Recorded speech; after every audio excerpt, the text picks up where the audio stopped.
তুমি ঠিকই বললে, আমার এটা নিয়ে টেনশন ছিল যে বাবু খাওয়াতে হবে।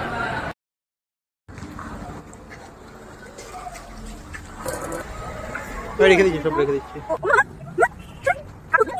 ও মা সোনাটা কি বাকি কোটা বাকি।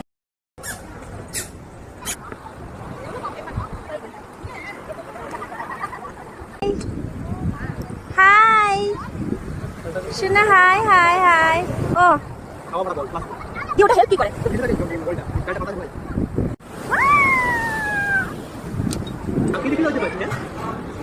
মামা